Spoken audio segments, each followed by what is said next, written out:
ఇందిరమ్మ ఇల్లు పథకంపై మంత్రి పొంగులేటి శ్రీనివాసరెడ్డి గారు కీలక వ్యాఖ్యలు చేయడం జరిగిందండి. ఇందిరమ్మ ఇళ్ల పథకానికి రాష్ట్ర కేబినెట్ ఆమోదం తెలిపినట్టు, ఈ మేరకు రాష్ట్ర వ్యాప్తంగా 4,56,000 ఇళ్లను తొలి విడతగా అందివనున్నట్టు, భైరవీయులకు, కులాలకు, మతాలకు, పార్టీలకు అతీతంగా ఈ ఇందిరమ్మ ఇల్లు కేటాయించనున్నట్టుగా ఆయన అయితే తెలియజేస్తున్నారు. మొదటి విడతలో అతి పేదవారిగా ఉన్న వారికే ఈ ఇందిరమ్మ ఇల్లు కేటాయిస్తామని, సొంత స్థలం ఉండి ఇల్లు కట్టుకోవడానికి సిద్ధంగా ఉన్నవారు, అలాగే మట్టి గోడలతో ఇల్లు నిర్మించుకుని పైన గడ్డి వాముతో గనక కప్పు వేసుకుని ఉంటే అలాంటి వారు ఈ పథకానికి అర్హులని, ఉమ్మడి కుటుంబంలో ఎవరైనా వ్యక్తి పెళ్లి చేసుకుని ఉంటే అలాంటి వారికి సొంత ఇల్లు ఉన్నప్పటికీ వారికి సొంత స్థలం కూడా ఆ వ్యక్తికి కనుక ఉంటే అలాంటి వ్యక్తి కూడా, ఉమ్మడి కుటుంబంలోని వ్యక్తి కూడా ఈ పథకానికి అర్హులేనని చెప్పి ఆయన అయితే తెలియజేస్తున్నారు. ప్రతి నియోజకవర్గానికి 3,500 ఇల్లు మొదటి విడతగా ఇస్తున్నామని, గ్రామాన గ్రామ సభలను ఏర్పాటు చేసి అసలైన లబ్ధిదారులను ఎంపిక చేసి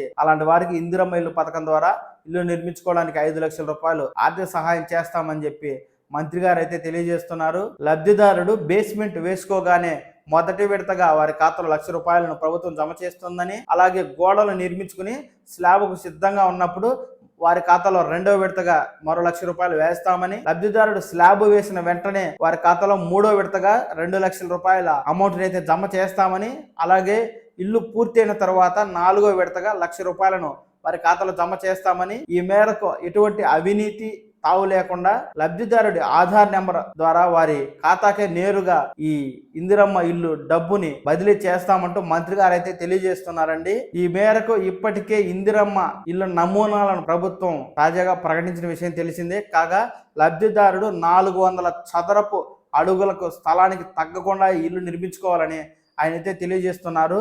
ఈ ఇందిరమ్మ ఇల్లు పథకం కావచ్చు, ప్రభుత్వం ఇచ్చే 6 గ్యారెంటీ పథకాలు కావచ్చు, ఎప్పటికప్పుడు మీకు తాజా సమాచారం కావాలి అనుకుంటే మీరు ఈ ఛానల్ని లైక్ చేయండి, షేర్ చేయండి, సబ్స్క్రైబ్ చేయండి. ఎప్పటికప్పుడు తాజా సమాచారాన్ని నోటిఫికేషన్ ద్వారా తెలుసుకోండి. నమస్కారం.